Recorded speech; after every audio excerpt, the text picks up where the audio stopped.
Welcome to MK7 TV. Vande Mataram గేయం రచించి 150 ఏళ్లు పూర్తవుతున్న సందర్భంగా ప్రత్యేక కార్యక్రమం నిర్వహించాలని కేంద్రం నిర్వహించింది.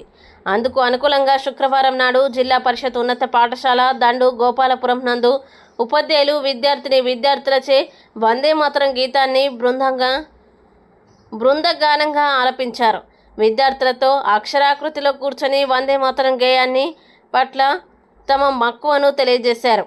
పాఠశాల ప్రధానోపాధ్యాయులు పి గంగన్న మాట్లాడుతూ ఈ గేయాన్ని బంకించంద్ర చటర్జీ 7/11/1875 రచించారని, దీన్ని 24/1/1950న జాతీయ గేయం ప్రభుత్వం గుర్తించిందని అన్నారు. ఈ కార్యక్రమానికి గ్రామ పెద్దలు, ఉపాధ్యాయులు అందరూ ఉత్సాహంగా పాల్గొన్నారు.